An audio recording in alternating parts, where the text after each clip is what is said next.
दोस्तों दिवाली की ढेरों शुभकामनाएं आप लोगों को।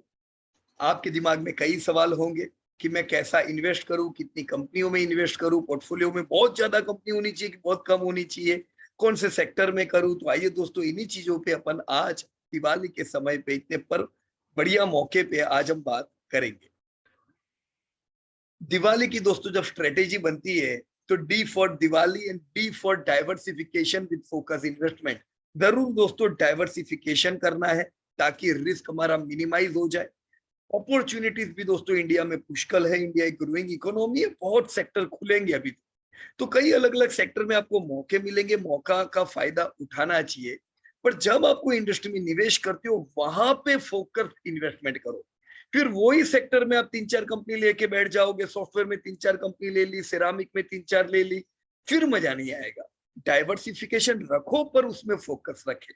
I for investment versus trading. दोस्तों इन्वेस्टमेंट और ट्रेडिंग दोनों के पहलू को समझो। क्यों बड़े बड़े जो वेल्थ क्रिएटर है दुनिया भर के, वो ट्रेडिंग, वो ट्रेडर से ज्यादा इन्वेस्टर है दोस्तों। क्यों ऐसा है? क्यों आपके जो ज्यादातर जो पोर्टफोलियोज होते हैं, जो म्यूचुअल फंड होते हैं, उनका फोकस इन्वेस्टमेंट पे होता है? क्यों ट्रेडिंग के पीएमएस, क्यों ट्रेडिंग के म्यूचुअल फंड ज्यादा नहीं होते हैं? इंडिया नहीं, दुनिया भर में दोस्तों। क्योंकि हाईली सक्सेसफुल क्या है? इन्वेस्टमेंट। दोस्तों स्पेक्युलेटिव जो चीजें होती है, वो स्पेकुलेटिव चीजों से भी पैसा बन सकता है। पर देखो बड़े निवेशक जानते हैं कि जब मैं इतना समय दे के स्पेकुलेशन करके पैसा कमाऊं, अब वो कगार भी इन्वेस्टमेंट के करीब आए तो फिर मैं क्यों यहाँ पे टाइम बिगाड़ू। डिसिप्लिन ट्रेडर पैसा अच्छा कमाते ही है, पर फिर भी दोस्तों वो टाइम जो इन्वेस्ट करते हैं, क्या वो इन्वेस्टमेंट वेल्थ पोर्टफोलियो से बहुत ज्यादा बनता है? हरगिज नहीं दोस्तों। Then why? तैयार रहो दोस्तों, आने वाले 10-15 साल में क्या बहुत ट्रेडिंग कर करके टाइम बिगाड़ना है? कि प्रॉपर अपना जो प्रोफेशन है, जॉब, बिजनेस, वहां पे ध्यान दो और साथ में इन्वेस्टमेंट रखो। मैं एश्योर कर सकता हूं दोस्तों, आपका इन्वेस्टमेंट के रिटर्न बढ़िया ही रहेंगे। बिल्कुल पछतावा नहीं होगा कि क्यों मैंने ये सब नहीं किया। W for wealth, growth, quality and value, तीनों चीज पे दोस्तों ध्यान रखें। वेल्थ के लिए तीन जरूरी है: ग्रोथ सेक्टर, क्वालिटी कंपनीज और वैल्यू यानी गिरावट के जो मौके आते हैं उसका फायदा उठाना है। A for awareness about your investment. दोस्तों अपने अपनी कंपनियां, अपने सेक्टर, ये दोनों ध्यान रखना है। अपना सेक्टर, अपनी इकोनॉमी, जिधर हमने इन्वेस्ट किया हुआ है उस पे उसकी कुछ जानकारियां रखे, अवेयरनेस रखे अपने बारे में। L for long term vision. दोस्तों हर कोई डिसीजन से पहले ये पूछे अपने आप को कि क्या ये मेरा डिसीजन लॉन्ग टर्म के लिए है। मैं बहुत बार देखता हूँ कोई कंपनी के नतीजे अच्छे आते हैं तो हम डालते हैं इसका प्रॉफिट इतना बढ़ के आया, ले लो क्या? ले लो भाई, चलो कोई बात नहीं, पर ये इस बार के नतीजे आए, आपको इस बार का देखना है कि लॉन्ग टर्म देखना है? लॉन्ग टर्म विजन पे रहो। अगर इस बार का देख के करोगे तो रोज कंपनियां बदलोगे, जो वेल्थ का रास्ता नहीं है। I for incredible wealth. ऊपर की DIWAL करेंगे, आई पीछे पीछे आने ही वाला है, बहुत चिंता करने का जरूर नहीं है। राइट? तो दोस्तों आज हम ये डाइवर्सिफिकेशन और फोकस इन्वेस्टमेंट क्लियर करने के लिए भी हम कुछ अलग अलग पोर्टफोलियो देखेंगे। दोस्तों ये इसलिए देखेंगे क्योंकि जो आपके दिमाग में प्रश्न रहता है दोस्तों कि मैं कितनी कंपनियां लूं। मैंने देखा है बहुत सी बार लोग कमेंट करते हैं कि खाली 5 कंपनी रखना चाहिए, खाली 10 कंपनी रखना चाहिए, पर फिर भी खुद के पोर्टफोलियो में 20-25 कंपनियां होती है, ज्यादा भी होती है। ऐसा क्यों? क्यों दोस्तों? आज आप प्लान करोगे 10 कंपनी का तो भी वो बढ़ने वाली है, क्योंकि अपॉर्चुनिटीज मिलेगी और वो अपॉर्चुनिटीज मिलने पर भी पुरानी अपॉर्चुनिटीज बेकार नहीं हो जाएगी। पुरानी जो कंपनी है वहां पे आपका इतना जबरदस्त डिविडेंड यील्ड होता है, उधर से निकले भी तो क्यों निकले? राइट? तो इसके कारण कुछ कंपनियां बढ़ती है। चलो प्रैक्टिकली अपन देखें, प्रैक्टिकली दुनिया के सबसे बड़े जो इन्वेस्टर है, वॉरेन बुफे, बिल गेट्स, भले सबसे बढ़िया इन्वेस्टर नहीं होंगे, अपनी कंपनी से उन्होंने जबरदस्त वेल्थ कमाई है, पर देखो अभी तो रिटायर हो गए और उनका भी बहुत बढ़िया स्टॉक पोर्टफोलियो और लैंड पोर्टफोलियो है। तो सीखने को मिलता है अपने को। राइट? देखो सबसे पहले मैं अगर वॉरेन बुफे साहब का पोर्टफोलियो इसीलिए ओपन करूंगी, वो देख के ये नहीं देखना है कि मैं ले लूं कि नहीं। उनकी स्ट्रेटेजी पता चलती है कि वो कितने में निवेश किया, कैसा काम हो रहा है हर जगह पे। Right? So here is Warren Buffett साहब का पोर्टफोलियो। दोस्तों कितने बरसों लगे उनको ये पोर्टफोलियो बनाने में, और वो टिप बाय टिप दोस्तों ऐड करते गए। इन्वेस्ट रेगुलरली तो एक नियम है ही दोस्तों।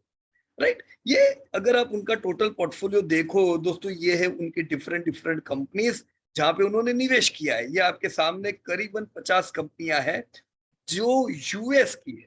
अब उनका तो इन्वेस्टमेंट दूसरी कंट्रियों में भी है, चाइना में भी है, इंडिया में भी कुछ है। तो अलग अलग कंट्री का इन्वेस्टमेंट तो हमने लिया ही नहीं, हमने खाली यूएस की कंपनियां ली। तो भी इस पोर्टफोलियो को वो फोकस्ड पोर्टफोलियो ही कहेंगे। फोकस्ड क्यों कहेंगे दोस्तों? क्योंकि उन्होंने डाइवर्सिफिकेशन किया और फिर वहां पे फोकस किया है। डाइवर्सिफिकेशन का मतलब अलग अलग इंडस्ट्री में अलग अलग जो कंपनियां होती है उसका फायदा उठाए, ग्रोथ मिलना चाहिए, क्वालिटी होनी चाहिए। फोकस्ड का मतलब फिर रोज नई नई कंपनी ना ढूंढे, फिर वो कंपनी में ही जब जब वैल्यू बाइंग के मौके मिलते हैं माल खरीद के अपना स्टेक बढ़ाए। दोस्तों यहाँ पे आप देख सकते हो, जैसे 10 लाख करोड़ उनका एप्पल में है, 2.5 lakh crore bank of America, 2 lakh crore Coca Cola.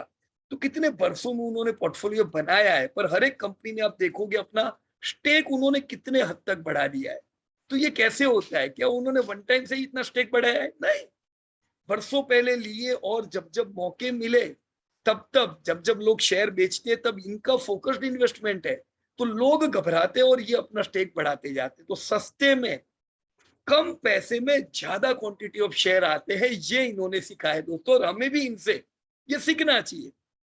आप इनका टोटल पोर्टफोलियो मैंने एक्सेल जो दिया हुआ है, ये आपके वीडियो के नीचे लिंक है, वो लिंक पे जाके आप पूरा पोर्टफोलियो देख सकते हो। राइट, ये पूरा डेटा वहां से आपको मिल जाएगा। पर ये यूं ही आपको रेफरेंस के लिए दिया हुआ है कि दोस्तों उनका पोर्टफोलियो कितना है। ये टोटल कंपनीज आप देख सकते हो दोस्तों, कितने का उनका वैल्यू इन करोड़ दोस्तों यहाँ पे हमने दिया हुआ है।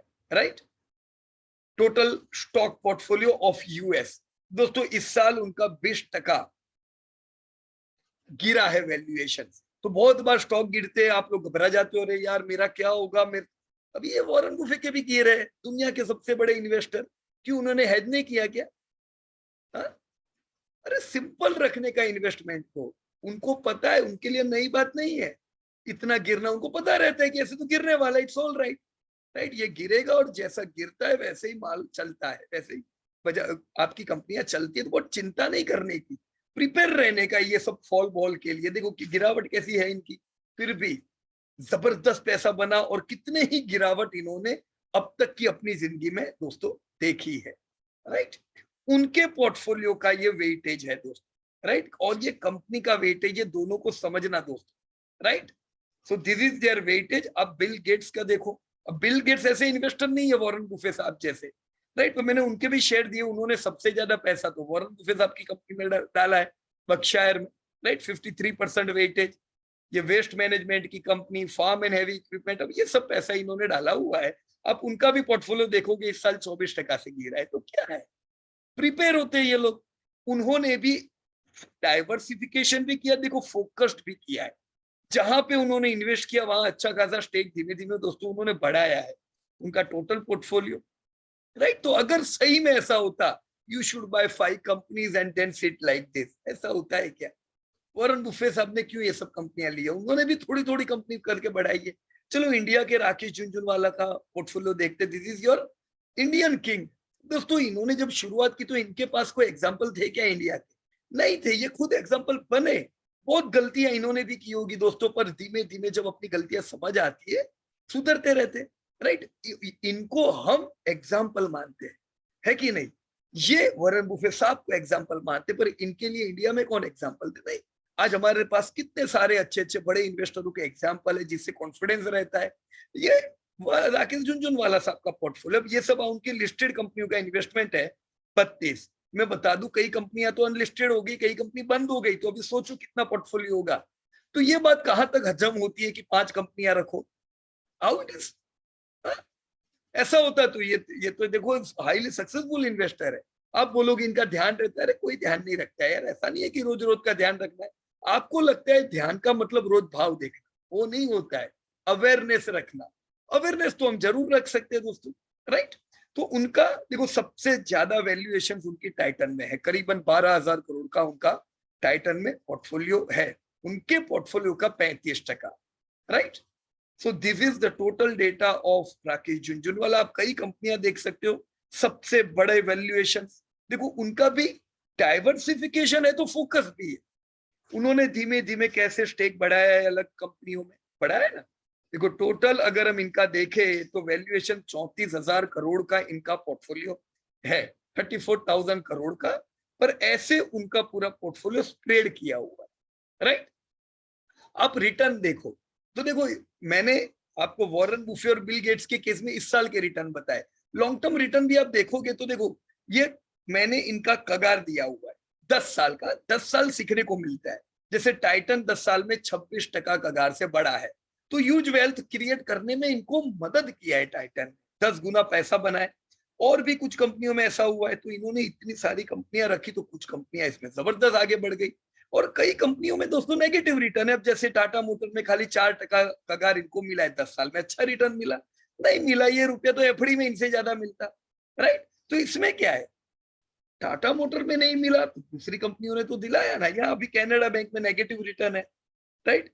इसने एक बढ़िया करके दिया, देखो एस्कॉट ने 30 गुना करके दिया है, राइट। अब ये तो खाली 10 साल की बात कर रहा हूँ, और लॉन्ग टर्म चलो जबरदस्त वेल्थ होगा दोस्तों इनका। अब इनके भी 10 साल हो गए दोस्तों, कितनी कंपनियों में बुरे रिटर्न है, नेगेटिव रिटर्न है। एनसीसी खाली 3% का घर, रैलीज इंडिया खाली 4% का घर। अब ये करूर व्यसा, फिर ये वाटेक वबाग, अनंतराज, ये सब कितने बुरे रिटर्न। 17% वोकाट हॉस्पिटल नेगेटिव, ये आपका Dishman pharma -12, dB realty -3, BI -13 मतलब 13% वेल्थ घटी नहीं है, हर साल 13% डिक्रीज हुआ है। ये -17 मतलब हर साल 17%। फिर भी दोस्तों तगड़ा पैसा कमाया कि नहीं कमाया। अगर हम इक्वल वेटेज भी सब में डाले ना, मतलब मैं ये मानू कि राकेश झुनझुनवाला जी का 35% पोर्टफोलियो टाइटन में नहीं है, इक्वली डिस्ट्रीब्यूटेड पोर्टफोलियो है, राइट। देखो इक्वल डिस्ट्रीब्यूशन का मतलब सब कंपनी में जितना पैसा, तो भी आप देखो दोस्तों दशक में 13% पैसा इनका बढ़ा है, राइट। तो कुछ गलत डिसीजन होते तो वो आपको थोड़ी ना बर्बाद करने वाले, क्यों इतना टेंशन लेते हैं, राइट। आपने जो इन्वेस्ट किया है उसमें कई कंपनी आपको पलटी बैगर मिलते हैं, आपको तो बढ़िया ही रिटर्न मिले। दशक में 13% पूरे रिटर्न नहीं है, every year 13, right. Every year 13 का ये मतलब हुआ दोस्तों कि इनका जो पोर्टफोलियो है, ये सारी कंपनी में अगर मैं 1-1 लाख समझू तो 27 लाख के 91 लाख रुपीस हुए है। अब रियल बात क्या है दोस्तों, इनका इक्वल इन्वेस्टेड नहीं है, इन्होंने वेटेज सेट किया है। परफॉर्मिंग कंपनी में वेटेज बढ़ाते जाए, पूरी कंपनियों में वेटेज घटाते जाए, ये दोस्तों और एक्सेलरेट करता है दोस्तों, राइट। तो इसीलिए मैंने पहले बताया डाइवर्सिफिकेशन, फिर बताया फोकस। तो आप भी डाइवर्सिफाई करते हो फिर फोकस करने का। तो हमने देखो अलग अलग उदाहरण यहाँ पे लिए कि नहीं, ये दोस्तों आपको सिखाता है कैसे वेल्थ के लिए दोस्तों पोर्टफोलियो बन सकता है। मैं यहाँ 2022, अभी 2022 की दिवाली में दोस्तों हम लोग है, तो हमने यहाँ पे अलग अलग डेटा दिए हुए जो काम लग सकते। अभी जैसे बाजार आपका 17,500 है, 21 के ट्रेल पी पे है, और 21 का ट्रेल पी में बता दूं फेयर पी है, ये महंगा नहीं है दोस्तों। ईपीएस आपका 835 है, यील्ड ये भाव पे भी दोस्तों 4.5% होती है, जो बढ़िया है, एफडी से थोड़ी कम है। ऐसी यील्ड अगर हो तो हमारी वेल्थ के चांसेस ज्यादा बढ़ते हैं दोस्तों।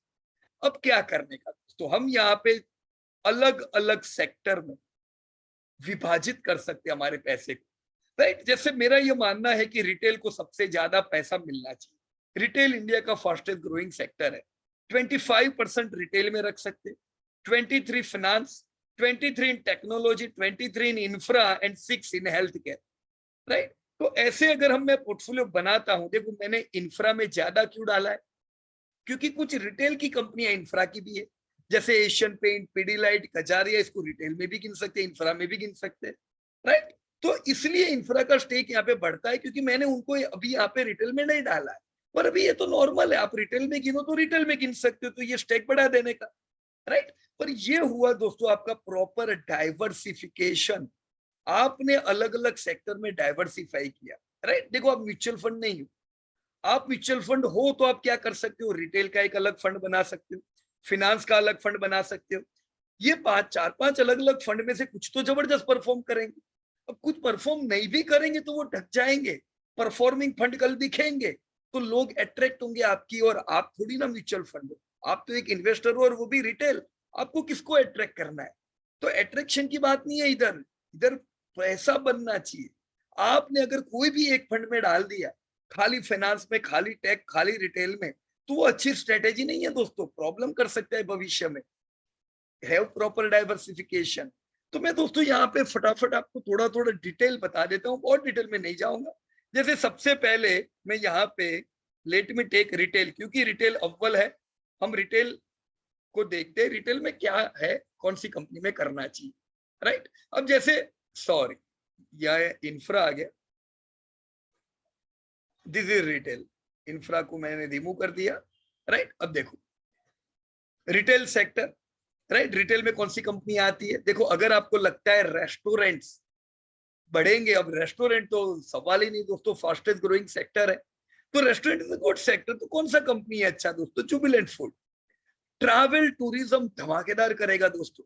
रेस्टोरेंट और ये सब तो चलो वर्षों से अच्छा ही कर रहा है, ट्रैवल इतना अच्छा इंडिया में था नहीं, गंदगी ज्यादा थी।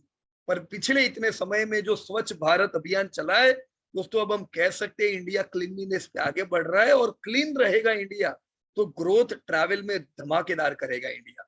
अब ट्रैवल में दोस्तों ह्यूज अपॉर्चुनिटीज खुलेगी। ठीक है, अभी आप घूमने जाते हो, रास्ते छोटे होते हैं क्योंकि बरसों से ट्रैवल पे ध्यान नहीं दिया है, जहां पे ट्रैवल वाली जगह भीड़ हो जाती है। ये 3-4 साल ऐसा नहीं होगा दोस्तों, राइट। आने वाले सालों में ये ट्रैवल बदलेगा और मस्त ग्रोथ मिलेगा। वंडरला एक अच्छी अपॉर्चुनिटी है ट्रैवल में, कोविड के बाद वापस से ग्रोथ आया है, डेफिनेटली फोकस कर सकते हैं। डीमार्ट दोस्तों, रिटेल, ये ब्रिक्स एंड मोटर जो सेक्टर है दोस्तों, इसको ग्रोथ करना है तो DMart is a good opportunity. ये तीन कंपनियां दोस्तों डेप फ्री है, जो मैंने कही आपको, राइट। अच्छे मार्जिन, जो भी हम बात करेंगे वो सब बढ़िया वाली होगी। एपरल्स एंड एसेसरीज में दोस्तों Titan, right, apparel accessories focused है दोस्तों। लोग बहुत खर्चा करने वाले हैं एपरल के ऊपर, तो एपरल पे खर्चा करे तो आपके पास पैसा आना चाहिए, तो Titan is a very good opportunity. Apparel and accessories में ही तेज आती है दोस्तों, अंडरगारमेंट्स में। हाउसवेयर, देखो दिवाली आई, कुछ ना कुछ तो शायद लाए होंगे आप लोग भी, तो प्रेस्टीज, टीटी के प्रेस्टीज, फोकस्ड, ये सब debt free. Footwear again from एप्रल, रिलैक्सो। पैकेज फूड पे जब आपका ध्यान जाए तो दोस्तों पतंजलि नहीं भूलने का, राइट, क्योंकि पैकेज फूड में ये लोग बहुत अच्छा कर रहे हैं। इवन टाटा कंज्यूमर है recently entered into package food, right. तो वो नए नए पैकेज फूड में आए हैं, अभी भी उनका धंधा टी कॉफी से आता है, थोड़ा नीचे खींच सकता है, पर पैकेज फूड कल ग्रोथ बढ़िया करेगा, राइट। तो पतंजलि, टाटा कंज्यूमर, गोदरेज कंज्यूमर को आप पर्सनल प्रोडक्ट में गिन सकते हो, राइट। आईआरसीटीसी आएगा ट्रैवल में, अब ट्रैवल बार बार क्या बताए दोस्तों, ट्रैवल धमाकेदार काम करेगा। ऑटो देखते हो तो बजाज ऑटो दोस्तों, अभी मैंने लास्ट महीना नवरात्रि के डेटा देख के आपको ऑटो के डेटा बताए थे कि इस बार माल की बिक्री जबरदस्त हुई है।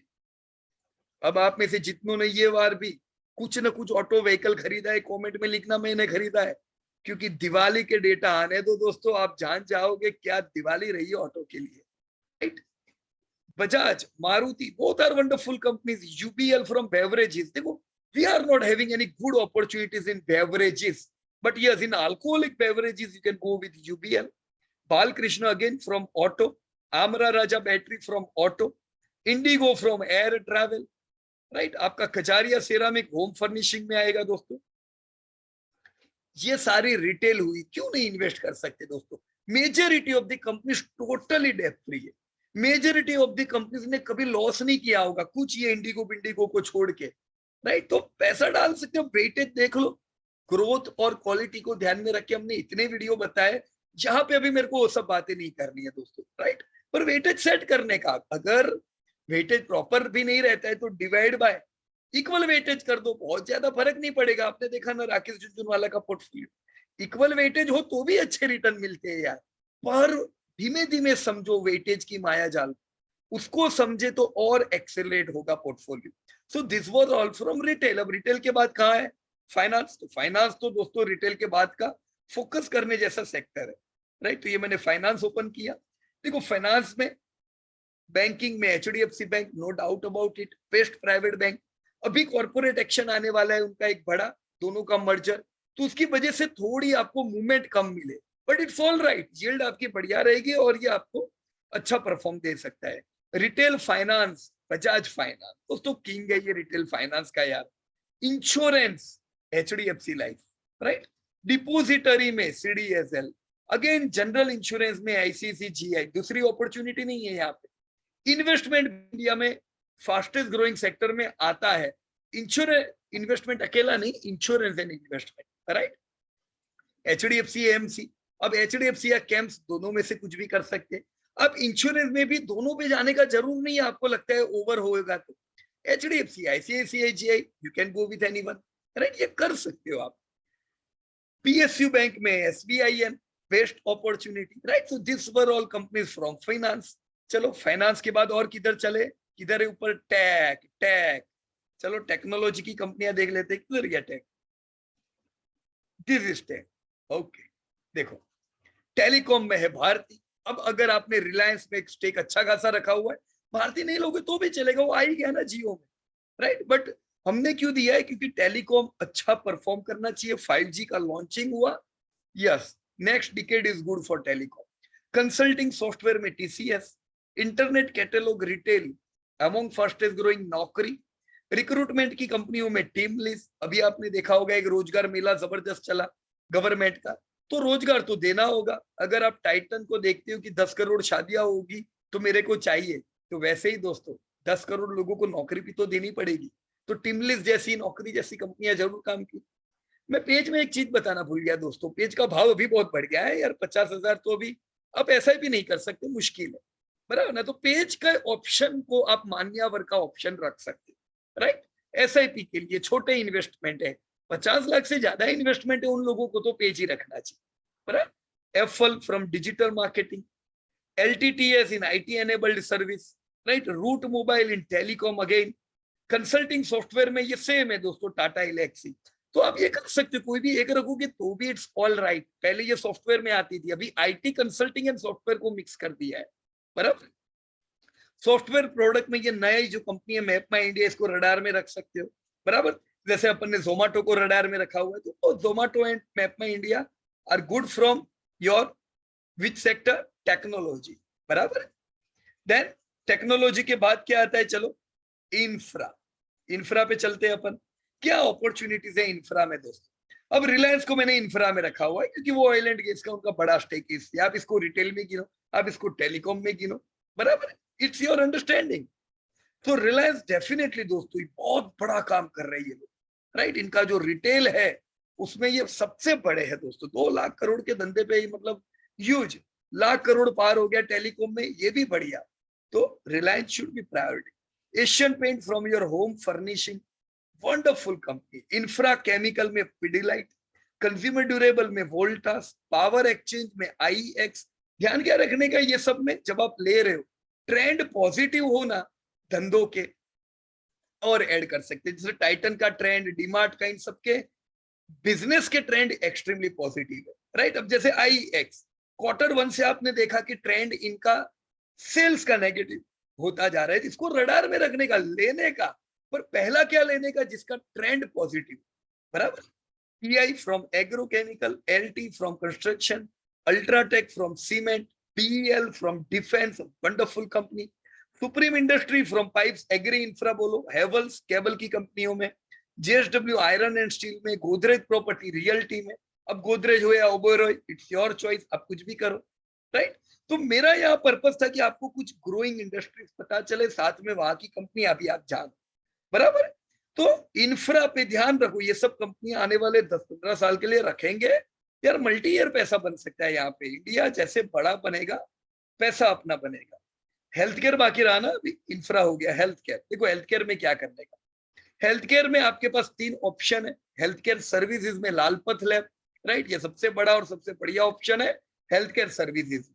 फार्मा में डिविज लैब, राइट। अब बायोकॉन भी यहाँ पे हुआ करता था बायोटेक्नोलॉजी में, पर पिछले साल हमने जो एनुअल रिपोर्ट दिए थे, एनुअल रिजल्ट, तभी बताया कि अब बायोकॉन भी बायोटेक्नोलॉजी से ज्यादा वो तो फार्मा से उनका धंधा आ रहा है, राइट। तो जब फार्मा में आ रहा है और वो फार्मा की कंपनी हो गई है, तो फिर हम क्यों उसको फोकस करें। फार्मा में तो डिविज अच्छी अपॉर्चुनिटी है, राइट। तो yes, Divi's is better choice then Biocon from pharma. Hospital में अपोलो हॉस्पिटल। तो ये हुआ दोस्तों आपका हेल्थ केयर।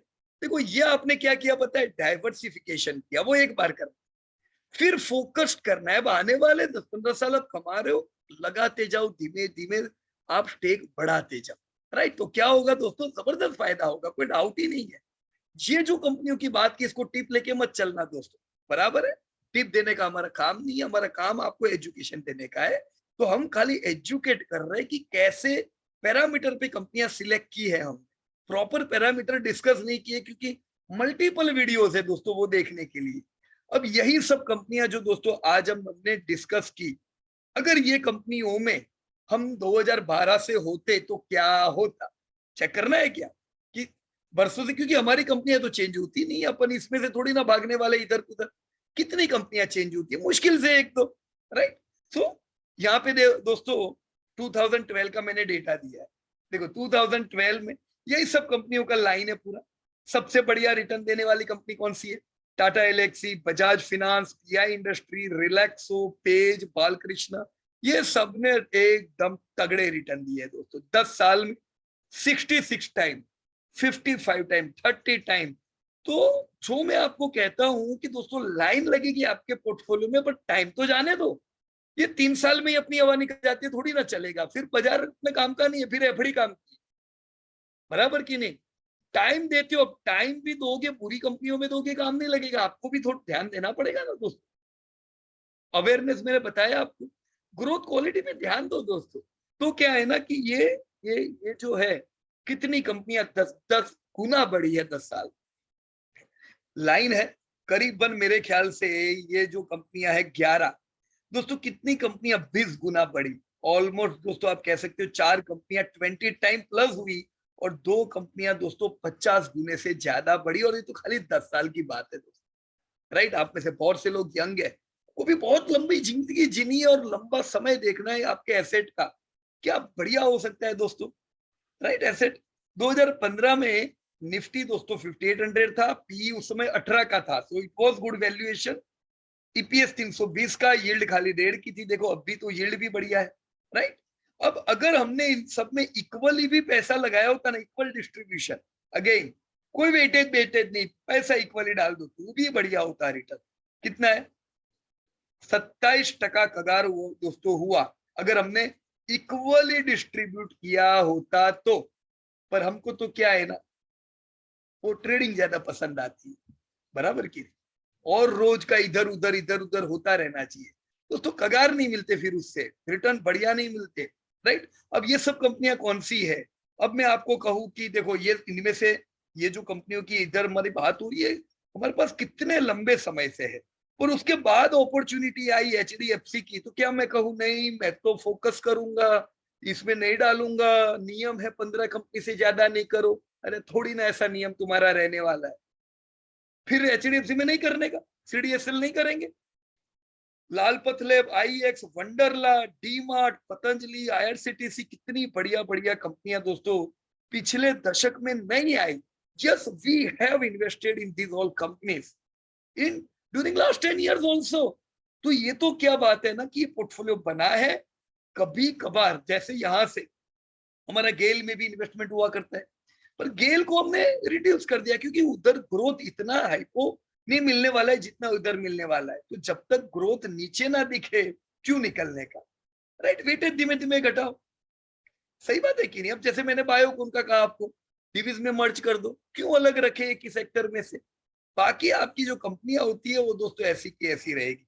This is 2012। अब देखो दोस्तों 2021 का मैंने डेटा दिया है, पिछले साल दोस्तों, जब आपको जो स्टॉक दिए थे दोस्तों, ये भी वो ही थे यार। हाँ देखो पीवीआर में से एग्जिट क्यों, क्योंकि ओटीटी प्लेटफॉर्म जगह लेता जा रहा है, तो हमारे पास तो ऑलमोस्ट दशक से होंगे पीवीआर, पर एग्जिट का क्यों इरादा किया, अभी भी अच्छा बढ़ सकता है ये, लेकिन रिस्क है ओटीटी प्लेटफॉर्म का। मैं खुद इतना पिक्चर देखने नहीं जाता हूँ, ओटीटी पे ही देखते हैं, राइट। तो ये लोगों का बिहेवियर चेंज हो, क्यों रिस्क लेने का।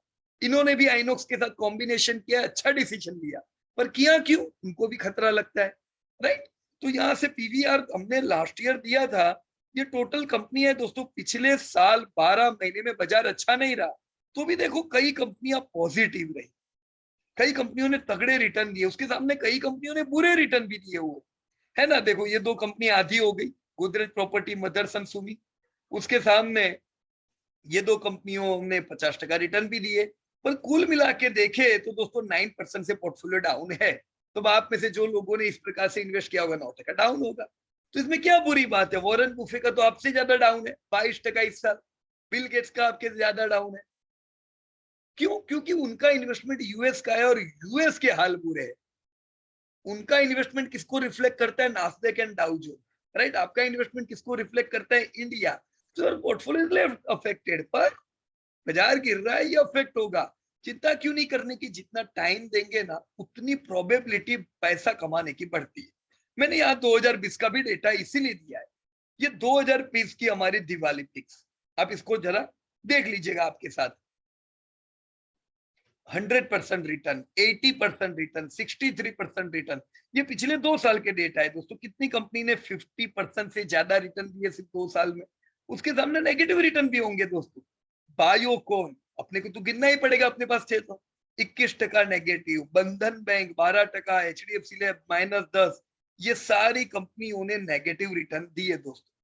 2 सालों के कगार है ये, एग्जैक्ट 2 ईयर कगार हमने यहाँ पे गिने। कितनी कंपनियां नेगेटिव है देख लो दोस्तों आपकी, हाउ मच? 7, राइट। तो 2 साल में 7 कंपनियां तो है ऐसी जो नेगेटिव है। आपने 1 साल देखा तो कितनी कंपनियां नेगेटिव थी दोस्तों? देख लो, ज्यादा कंपनियां। जितना समय देते जाओगे दोस्तों, 37 कंपनीज ने नेगेटिव रिटर्न दिए, राइट, पॉजिटिव के साथ। जब आप 2 साल पे चले गए तो ये नेगेटिव रिटर्न थोड़े डिक्रीज हो गए। क्यों? समय, समय बड़ा इंपॉर्टेंट है, राइट। 24% रिटर्न फिर भी आते हैं दोस्तों आपके। 2019, 3 साल हो गए दोस्तों रिटर्न के। ये हमने 2019 की दिवाली पिक्स आपके सामने रखी, राइट। See your returns. अभी 2 ही कंपनियां ऐसी है जो नेगेटिव है, गेल एंड वंडर, राइट। तो why GAIL and Wonderland negative? बताइए आपको। 3 साल हो गए तो भी नेगेटिव है, बराबर। तो 3 साल हो गए तो भी नेगेटिव है, पर आपकी कंपनियां डिक्रीज हुई कि नहीं 2020 से? 2 साल थे तो आपकी 7 कंपनियां नेगेटिव थी, बाकी सब पॉजिटिव थे। अब आपने और समय दिया 3 साल, तो देखो 2 ही कंपनी आपको नेगेटिव दिख रही है, बाकी सब कंपनियां पॉजिटिव। क्योंकि समय जब आप देते हो तो कंपनियों में आपकी प्रोबेबिलिटी बढ़ती है। इसलिए मैं आपको कहता हूं दोस्तों, पहले 3 साल मुश्किल समय होता है दोस्तों, चैलेंजिंग टाइम होता है। आपकी पोर्टफोलियो नेगेटिव देख सकते हो, पर आप समय दोगे धीमे धीमे दोस्तों, क्या होगा? प्रोबेबिलिटी कमाने की बढ़ती है। देखो 2018 के भी मैंने डेटा दिए, 2018 ये क्या है? वही 2 कंपनी नेगेटिव है। मतलब आपका 2018 से इन्वेस्टमेंट होता तो वंडरला, गेल दोनों नेगेटिव रहते, क्योंकि बहुत अफेक्ट हुए थे ये कोविड के समय में। फिर भी रिटर्न तो आपके कितने अच्छे बैठ रहे, राइट। इक्वल वेटेज के हिसाब से भी रिटर्न बैठ रहे, बराबर की नहीं। तो मूल हम क्या सीखे दोस्तों आज? आज का हमारा क्या है? कितनी कंपनी में निवेश करने का। धीमे धीमे करो ना, डाइवर्सिफाई प्रॉपर रखो, अलग अलग सेक्टर में रखो। आप टॉप परफॉर्मिंग म्यूचुअल फंड लेके आओ और बताना मेरे को क्या 5 ही कंपनी में इन्वेस्ट किया है क्या? नहीं होता है दोस्तों ऐसे। तो ये प्रश्न का मुझे लगता है आपको क्लियरिटी मिली होगी। इक्वल वेटेज और वेटेज में भी थोड़ा फर्क आपको पता चला होगा। अच्छी कंपनियों का डिस्कशन किया। मैं डिस्क्लोजर बता दूं दोस्तों, मैं कह रहा हूं इसलिए बिल्कुल इन्वेस्ट मत करना। आप सब सीखते जा रहे हो, आप ऐसे कई लोग दोस्तों सीखे हुए। आपने जो अपना एजुकेशन लिया है उसके बेस पे, राइट, आप अपना पोर्टफोलियो बनाओ। आपका खुद का पोर्टफोलियो होगा, आप कह सकते हो कि मेरा पोर्टफोलियो और मेरा पोर्टफोलियो आउट परफॉर्म कर रहा है। ऑलराइट। तो ये था दोस्तों दिवाली मेरी ओर से। उम्मीद है आज की इस दिवाली के सेशन से हमने खाली पीक नहीं दी है, ये ले लो और सो जाओ। थोड़ी स्ट्रेटेजी के बात की है, कुछ गलतियों पे बात की है जो हो सकती है दोस्तों। मैं यहाँ बताऊं, 2018 तक हम लोग ट्रेडिंग के भी पोर्टफोलियो देते थे। हम लोग दिवाली में ट्रेडिंग भी देते थे और वेल्थ का भी देते थे। पर दोस्तों मैं आपको बताऊं, ट्रेडिंग वाला भी पॉजिटिव है, लेकिन वो पोर्टफोलियो को बीट नहीं कर सकता है। अब जब मुझे हकीकत पता है तो मैं क्यों टाइम बिगाड़ू? हम अभी आपको इसलिए ट्रेडिंग के बिल्कुल पोर्टफोलियो देते नहीं है। सीखना पड़ता है ना, जैसे जैसे समय बीजे हमें इंप्रूव होना है, right. So thank you so much and best of luck to everybody. जय हिंद और धमाकेदार दिवाली हो सबकी, उसके लिए